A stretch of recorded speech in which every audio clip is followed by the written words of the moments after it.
हाय दोस्तों, स्वागत है आपका अपना चैनल सरकारी जॉब पर। आज हम लेकर आए हैं हिस्ट्री का एक टॉपिक जिसका नाम है प्राचीन भारतीय इतिहास के स्रोत तथा साथ में 20 एमसीक्यू। तो वीडियो को ध्यान से देखें और अपना क्वेश्चन का आंसर सही से दें। तो चलिए दोस्तों शुरू करते हैं प्राचीन भारत से। प्राचीन भारत इतिहास के विषय में जानकारी मुख्य 4 स्रोतों से प्राप्त होती है। पहला धर्म ग्रंथ, दूसरा ऐतिहासिक ग्रंथ, तीसरा विदेशियों का विवरण, चौथा पुरातत्व संबंधी साक्ष्य। भारत का सर्व प्राचीन धर्म ग्रंथ वेद है, जिसके संकलनकर्ता महर्षि कृष्ण देवपायन वेद व्यास को माना जाता है।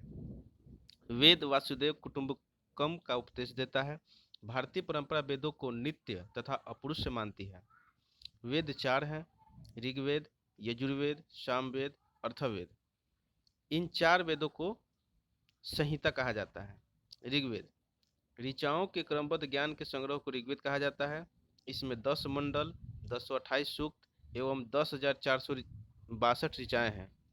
इस वेद की ऋचाओं को पढ़ने वाले ऋषि को होर्तु कहा जाता है। विश्वामित्र द्वारा रचित ऋग्वेद के तीसरे मंडल में सूर्य देवता सावित्री को समर्पित प्रसिद्ध गायत्री मंत्र है। इसके 9वें मंडल में देवता सोम का उल्लेख है तथा इसके 8वें मंडल की हस्तलिखित ऋचाओं को खील कहा जाता है।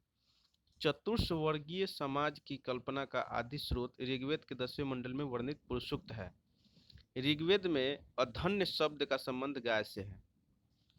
नोट: प्राचीन इतिहास के साधन के रूप में वैदिक साहित्य में ऋग्वेद के बाद शतपथ ब्राह्मण का स्थान है। यजुर्वेद सस्वर पाठ के लिए मंत्रों तथा बलि के समय अनुपालन के लिए नियमों का संकलन यजुर्वेद कहलाता है। इसके पाठकर्ता को अर्धवयु कहते हैं। यजुर्वेद में यज्ञों के नियमों एवं विधि विधानों का संकलन मिलता है। यह एक ऐसा वेद है जो गद एवं पद दोनों में है। सामवेद शाम का शाब्दिक अर्थ गान है। इस वेद में मुख्य यज्ञों के अवसर पर गाए जाने वाली ऋचाओं का संकलन है। इसके पाठकर्ता को उद्रात्री कहते हैं। इसका संकलन ऋग्वेद पर आधारित है। इसे भारतीय संगीत का जनक कहा जाता है। नोट: यजुर्वेद तथा सामवेद में किसी भी विशिष्ट ऐतिहासिक घटना का वर्णन नहीं मिलता है। अथर्ववेद अथर्वा ऋषि द्वारा रचित इस वेद में कुल 731 मंत्र तथा लगभग 6000 पद हैं। अर्थवेद कन्याओं के जन्म की निंदा करता है। ऐतिहासिक दृष्टि से अर्थवेद का महत्व इस बात में है कि इसमें सामान्य मनुष्य के विचारों तथा अंधविश्वासों का विवरण मिलता है। इसमें सभा एवं समिति को प्रजापति की 2 पुत्रियां कहा गया है। सबसे प्राचीन वेद ऋग्वेद एवं सबसे बाद का वेद अर्थवेद है। वेदों को भली भांति समझने के लिए 6 वेदांगों की रचना हुई, जो निम्न है: पहला शिक्षा, दूसरा ज्योतिष, तीसरा कल्प, चौथा व्याकरण, पांचवा निरुक्त तथा छठा छंद है। भारतीय ऐतिहासिक कथाओं का सबसे अच्छा क्रमबद्ध विवरण पुराणों में मिलता है। इसके रचयिता लोमहर्ष अथवा इनके पुत्र उग्र शर्मा माने जाते हैं। इनकी संख्या 18 है, जिनमें से केवल 5 मत्स्य, वायु, विष्णु, ब्राह्मण एवं भागवत में ही राजाओं की वंशावली पाई जाती है। स्त्री की सर्वाधिक गिरी हुई स्थिति मित्रायणी संहिता से प्राप्त होती है। शतपथ ब्राह्मण में स्त्री को पुरुष की अर्धांगिनी कहा गया है। स्मृति ग्रंथों में सबसे प्राचीन एवं प्रामाणिक मनु स्मृति मानी जाती है। यह शुंग काल का मानक ग्रंथ है। नारद स्मृति गुप्त युग के विषय में जानकारी प्रदान करता है। जातक में बुद्ध की पूर्व जन्म की कहानी वर्णित है। हीनयान का प्रमुख ग्रंथ कथा वस्तु है, जिसमें महात्मा बुद्ध का जीवन चरित्र अनेक कथाओं के साथ वर्णित है। जैन साहित्य को आगम कहा जाता है। जैन धर्म का प्रारंभिक इतिहास कल्पसूत्र से ज्ञात होता है। जैन ग्रंथ भगवती सूत्र में महावीर के जीवन तथा अन्य समकालीन के साथ उनके संबंधों का विवरण मिलता है। अर्थशास्त्र के लेखक चाणक्य, कौटिल्य, विष्णुगुप्त हैं। संस्कृत साहित्य में ऐतिहासिक घटनाओं को क्रमबद्ध लिखने का सर्वप्रथम प्रयास कल्हण के द्वारा किया गया। कल्हण द्वारा रचित पुस्तक राजतरंगिणी है, जिसका संबंध कश्मीर के इतिहास से है। अरबों की सिंध विजय का वृत्तांत चचन्नामा, जिसके लेखक हैं अली अहमद, में सुरक्षित है। अष्टाध्यायी के लेखक पाणिनि हैं। इसमें मौर्य के पहले का इतिहास तथा मौर्य युगीन राजनीतिक अवस्था की जानकारी प्राप्त होती है। कात्यायनी की गार्गी संहिता एक ज्योतिष ग्रंथ है। फिर भी इसमें भारत पर होने वाले यौन आक्रमण का उल्लेख मिलता है। पतंजलि पुष्यमित्र शुंग के पुरोहित थे। इनके महाभाष्य में से शुंग के इतिहास का पता चलता है। विदेशी यात्रियों से मिलने वाली प्रमुख जानकारी। पहला, यूनानी रोमन लेखक टेसियस, यह ईरान का राजवेद था। भारत के संबंध में इसका विवरण आश्चर्यजनक कहानियों से परिपूर्ण होने के कारण अविश्वसनीय है। हेरोडोटस, इसे इतिहास का पिता कहा जाता है। इसने अपनी पुस्तक हिस्टोरिका में 5वीं शताब्दी ईसा पूर्व के भारत फारस के संबंध का वर्णन किया है, परंतु इनका विवरण भी अनुश्रुति एवं अफवाहों पर आधारित है। सिकंदर के साथ आने वाले लेखकों में निरियाकस, आनेस्टिकस तथा अरिस्टोबुलस के विवरण अधिक प्रामाणिक एवं विश्वसनीय हैं। मेगास्थनीज, यह सेल्यूकस निकेटर का राजदूत था जो चंद्रगुप्त मौर्य के दरबार में आया था। इसने अपनी पुस्तक इंडिका में मौर्य युगीन समाज एवं संस्कृत के विषय में लिखा है। डाइमेकस, यह सीरियन नरेश अंतियोकस का राजदूत था जो बिंदुसार के दरबार में आया था। इसका विवरण भी मौर्य युग से संबंधित है। डायोनोसियस, यह मिस्र नरेश टोलमी फिलेडेल्फस का राजदूत था जो अशोक के दरबार में आया था। टोलमी, इसने दूसरी शताब्दी में भारत का भूगोल नामक पुस्तक लिखी। प्लिनी, इसने प्रथम शताब्दी में नेचुरल हिस्ट्री नामक पुस्तक लिखी। इसमें भारतीय पशु, पेड़ पौधों, खनिज पदार्थों आदि के बारे में विवरण मिलता है। चीनी लेखक फाहियान, यह चीनी यात्री गुप्त नरेश चंद्रगुप्त द्वितीय के दरबार में आया था। इसने अपने विवरण में मध्य प्रदेश के समाज एवं संस्कृति के बारे में वर्णन किया है। इसने मध्य प्रदेश की जनता को सुखी और समृद्ध बताया है। यह 14 वर्षों तक भारत में रहा। संयुगन, यह 518 ईस्वी में भारत आया। इसने अपने 3 वर्षों की यात्रा में बौद्ध धर्म की प्राप्तियां एकत्रित की। हैंसांग, यह हर्षवर्धन के शासनकाल में भारत आया था। यह 629 ईस्वी में चीन से भारतवर्ष के लिए प्रस्थान किया और लगभग 1 वर्ष की यात्रा के बाद सर्वप्रथम भारतीय राज्य कबिसा पहुंचा। भारत में 15 वर्षों तक ठहरकर 645 ईस्वी में चीन लौट गया। वह बिहार में नालंदा विश्वविद्यालय में अध्ययन करने तथा भारत से बौद्ध ग्रंथों को एकत्र कर ले जाने के लिए आया था। इसका भ्रमण वृत्तांत CU की नाम से प्रसिद्ध है, जिसमें 138 देशों का विवरण मिलता है। इसने हर्षकालीन समाज, धर्म तथा राजनीति के बारे में वर्णन किया है। इसके अनुसार सिंध का राजा शूद्र था। हैंसांग ने बुद्ध की प्रतिमा के साथ साथ सूर्य और शिव की प्रतिमाओं का भी पूजन किया था। नोट, हैंसांग के अध्ययन के समय नालंदा विश्वविद्यालय के कुलपति आचार्य शिलभद्र थे। यह विश्वविद्यालय बौद्ध दर्शन के लिए प्रसिद्ध था। इत्सिंग, यह 7वीं शताब्दी के अंत में भारत आया। इसने अपने विवरण में नालंदा विश्वविद्यालय, विक्रमशिला विश्वविद्यालय तथा अपने समय के भारत का वर्णन किया। अरबी लेखक अल-बरूनी, यह महमूद गजनबी के साथ भारत आया था।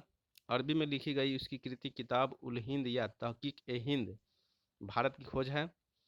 इब्न बतूता, इसके द्वारा अरबी भाषा में लिखा गया उसका यात्रा वृत्तांत, जिसे रहला कहा जाता है, यह 14वीं शताब्दी में भारतीय उपमहाद्वीप के सामाजिक तथा सांस्कृतिक जीवन के विषय में बहुत ही प्रचलित था। सबसे रोचक जानकारी देता है यह 1333 ईस्वी में दिल्ली पहुंचा तथा मोहम्मद बिन तुगलक ने इसे दिल्ली के काजी नियुक्त किया था। अन्य लेखक तारानाथ, तिब्बती लेखक था। इसने कंग्यूर तथा तंग्यूर नामक ग्रंथ की रचना की। इसने भारतीय इतिहास के बारे में जानकारी मिलती है। मार्को पोलो, यह 13वीं शताब्दी के अंत में पांडे देश की यात्रा पर आया था। इसका विवरण पांडे इतिहास के अध्ययन के लिए उपयोगी है। पुरातत्व संबंधी साक्ष्य से मिलने वाली जानकारी। भारतीय पुरातत्व शास्त्र का पिता अलेक्जेंडर कनिंघम को कहा जाता है। 1400 ईस्वी पूर्व के अभिलेख बुगाजकोई, एशिया माइनर है, से वैदिक देवता मित्र, वरुण, इंद्र और नासत्य के नाम मिलते हैं। मध्य भारत में भागवत धर्म विकसित होने का प्रमाण यवन राजदूत होलियोडोरस के वेशनगर गरुड़ स्तंभ लेख से प्राप्त होता है। सर्वप्रथम भारतवर्ष का जिक्र हाथी गुफा में है। सर्वप्रथम दुर्भिक्ष का जानकारी देने वाला अभिलेख सोहगोरा अभिलेख है। सर्वप्रथम भारत पर होने वाले हुण आक्रमण की जानकारी भीतरी स्तंभलेख से प्राप्त होती है। सती प्रथा का प्रथम लिखित साक्ष्य एरन अभिलेख से प्राप्त होती है। शासक भानुगुप्त है। सातवाहन राजाओं का पूरा इतिहास उनके अभिलेखों के आधार पर लिखा गया है। रेशम बुनकर की श्रेणियों की जानकारी मंदसौर अभिलेख से प्राप्त होती है।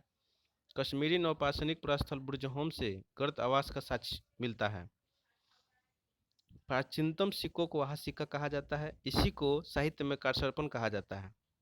सर्वप्रथम सिक्कों पर लेख लिखने का कार्य यवन शासकों ने किया।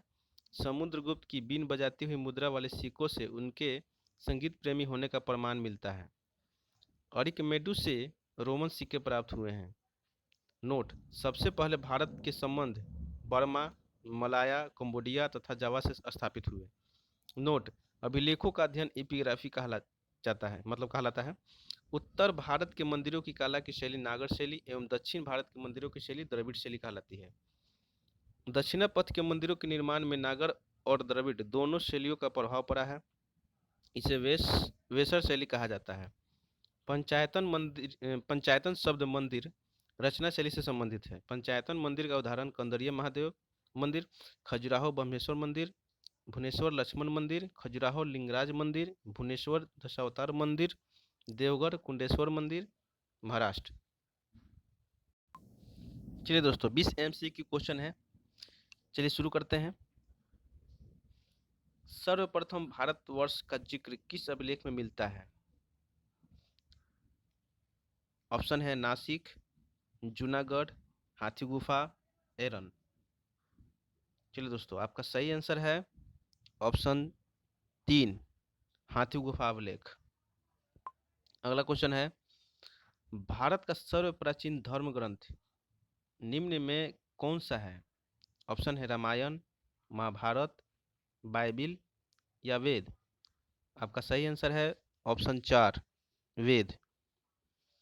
नेक्स्ट क्वेश्चन है ऋचाओं में ऋग्वेद में ऋचाओं की संख्या कितनी है? ऑप्शन है 10,428, 10,462, 10,128 या 10,156। आपका सही आंसर है ऑप्शन 2 10,462। चलिए नेक्स्ट क्वेश्चन है ऋग्वेद के 9वें मंडल में किस देवता का उल्लेख है?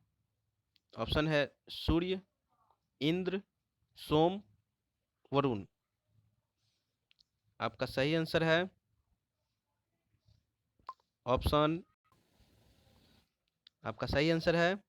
ऑप्शन 3 सोम। चलिए दोस्तों अगला क्वेश्चन है चतुर्वर्णीय समाज का संबंध किस वेद से है? आपका ऑप्शन है ऋग्वेद, सामवेद, यजुर्वेद या अथर्ववेद। आपका सही आंसर है ऑप्शन 1 ऋग्वेद। चलिए दोस्तों अगला क्वेश्चन है अधन्य शब्द संबंधित है। ऑप्शन है गाय, दूसरा बैल, तीसरा सांड, चौथा धान। आपका सही आंसर है ऑप्शन 1 गाय। ऋग्वेद में अग्नि के लिए कितने ऋचाओं का उल्लेख है? ऑप्शन है 250, 200, 450, 500। आपका सही आंसर है ऑप्शन 2 200। चलिए दोस्तों अगला क्वेश्चन है गद्य एवं पद वाला वेद है। ऑप्शन है ऋग्वेद, सामवेद, यजुर्वेद, अथर्ववेद। आपका सही आंसर है ऑप्शन 3 यजुर्वेद। निम्न में से किस वेद में विशिष्ट ऐतिहासिक घटना का वर्णन नहीं है? ऑप्शन है ऋग्वेद, सामवेद, यजुर्वेद या 2 और 3 दोनों। आपका सही आंसर है ऑप्शन 4 2 और 3 दोनों। वायु पुराण का संबंध किस वंश से है? ऑप्शन है मौर्य वंश, सातवाहन वंश, गुप्त वंश, इनमें से कोई नहीं। आपका सही आंसर है ऑप्शन 3 गुप्त वंश से। चलिए दोस्तों, अगला क्वेश्चन है, अभिलेखों का अध्ययन कहलाता है। ऑप्शन है डोमोग्राफी, इपिग्राफी, इनमें से कोई नहीं। आपका सही आंसर है ऑप्शन 2 इपिग्राफी। सर्वप्रथम सिक्कों पर लेख लिखने का कार्य कौन से शासक ने किया? ऑप्शन है हिंद यूनानी, यवन, अरबी या चीनी। आपका सही आंसर है ऑप्शन 2 यवन शासकों ने। चलिए दोस्तों, अगला क्वेश्चन है, सर्वप्रथम भारत पर होने वाले हुन आक्रमण की जानकारी किस स्तंभ लेख में मिलता है? ऑप्शन है जूनागढ़ अभिलेख, भीतरी स्तंभ लेख, ग्वालियर अभिलेख। आपका सही आंसर है ऑप्शन 2 भीतरी स्तंभ लेख। अगला क्वेश्चन है, भारत का भूगोल नामक पुस्तक किसने लिखा था? ऑप्शन है प्लिनी, टॉलमी, मेगास्थनीज। तो आपका सही आंसर है टॉलमी। भारत का भूगोल नामक पुस्तक किसने लिखा? तो टॉलमी ने लिखा। चलिए, अगला क्वेश्चन है, सबसे प्राचीन एवं प्रमाणिक पुराण है। ऑप्शन है वायु पुराण, मत्स्य पुराण, विष्णु पुराण, भागवत पुराण। आपका सही आंसर है ऑप्शन 2 मत्स्य पुराण। अगला क्वेश्चन है, भारतीय पुरातत्व शास्त्र का पिता किसे कहा जाता है? ऑप्शन है सर अलेक्जेंडर कनिंघम, दूसरा जॉन मार्शल, माइकल संटनर या जॉन स्मिथ।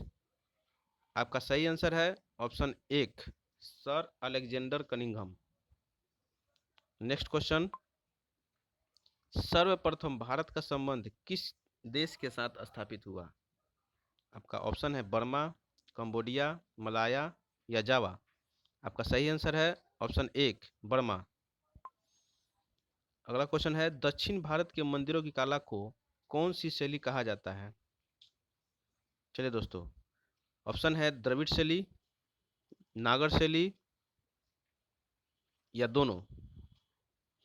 आपका सही आंसर है ऑप्शन ऑप्शन 1 द्रविड़ शैली। चलिए, किस वेद में सभा एवं समिति को प्रजापति की दो पुत्रियां कहा गया है? ऑप्शन है सामवेद, ऋग्वेद, अथर्ववेद, यजुर्वेद। आपका सही आंसर है ऑप्शन 3 अर्थवेद। अर्थशास्त्र में किस काल के इतिहास की जानकारी प्राप्त होती है? ऑप्शन है गुप्त काल, सातवाहन काल, मौर्य वंश काल या शुंग वंश काल। आपका सही आंसर है ऑप्शन ऑप्शन 3 मौर्य वंश। अर्थशास्त्र में किस काल के इतिहास की जानकारी प्राप्त होती है? तो मौर्य वंश की। तो चलिए दोस्तों, आज इस वीडियो को यहीं ख़त्म करते हैं। नेक्स्ट वीडियो जल्द ही आएगा और इसी तरह मतलब पार्ट बाई पार्ट में आपका वीडियो आने वाला है, जिसमें आपको थ्योरी के साथ एमसीक्यू भी मिलने वाला है। तो दोस्तों, मेरे साथ बने रहने के लिए, अगर ये आपको वीडियो पसंद आए, अगर आपको लगता है कि ये वीडियो मेरे लिए हेल्पफुल है, तो इस चैनल को जरूर सब्सक्राइब करें, ताकि मैं कभी भी इस वीडियो को यूट्यूब पर डालूँ तो सबसे पहले नोटिफिकेशन आपके पास आए। तब तक के लिए थैंक यू।